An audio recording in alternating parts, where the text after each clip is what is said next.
ಈ ಕೇಕ್ ಮಾಡೋಕೆ ಓವನ್ ಬೇಡ ಗ್ಯಾಸು ಬೇಡ. ಈ ತರ ಓರಿಯೋ ಕೇಕ್ ನ ಮನೇಲಿ ಸಿಂಪಲ್ ಆಗಿ ಹೆಂಗ್ ಮಾಡೋದು ಅಂತ ಹೇಳ್ತೆ ಬನ್ನಿ. ಇದನ್ನ ಮಾಡೋಕೆ 3 packet Oreo biscuit, 1 pack bread, ಹಾಗೆ ಸ್ವಲ್ಪ ಚಂದ ಕಾಣ್ಲಿ ಅಂತ ಹಾಕೋಕೆ ಚಾಕ್ಲೇಟ್.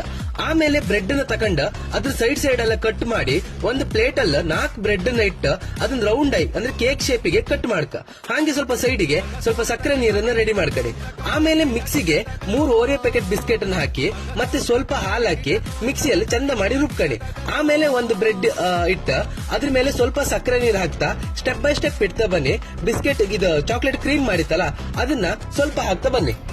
ಆಮೇಲೆ ಒಂದು ಕೇಕ್ ಶೇಪ್ ಗೆ ರೌಂಡ್ ಆಗಿ ರೆಡಿ ಆದ್ಮೇಲೆ ಅದ್ರ ಮೇಲಿಗೆ ಈ ಬಿಸ್ಕೆಟ್ ಕ್ರೀಮ್ ಅನ್ನ ಫುಲ್ ಆಗಿ ಹಾಕಿ ಬಿಡಿ. ಮತ್ತೆ ಕೇಕ್ ಒಂದ್ ಸ್ವಲ್ಪ ಚಂದ ಕಾಂಬಕ್ಕೆ ಚಾಕ್ಲೇಟ್ ತಗೊಂಡಿತ್ತಲ್ಲ ಅದನ್ನ ಅದ್ರ ಮೇಲೆ ಹಾಕಿ ಮತ್ತೆ ಕೋಲ್ಡ್ ಬೇಕಂದ್ರೆ ಸ್ವಲ್ಪ ಕೋಲ್ಡ್ ಮಾಡ್ಕೊಂಡು ತಿನ್ನಿ. ನಮ್ಗೆ ಈ ಕೇಕ್ ರೆಡಿ ಆದ್ಕೊಂಡ ವೇಟ್ ಮಾಡೋಕ್ ಆಗ್ಲಿಲ್ಲ. ನಾವು ಬೇಗ ತಿಂದು ಈ ಕೇಕ್ ಅನ್ನ ಖಾಲಿ ಮಾಡ್ತಾ ಹಂಗೆ ನೀವು ಸಿಂಪಲ್ ಆಗಿ ಮನೇಲಿ ಇದನ್ನ ರೆಡಿ ಮಾಡಿ ಟೇಸ್ಟ್ ಹೆಂಗಾಯ್ತು ಅಂತ ಕಮೆಂಟ್ ಮಾಡಿ.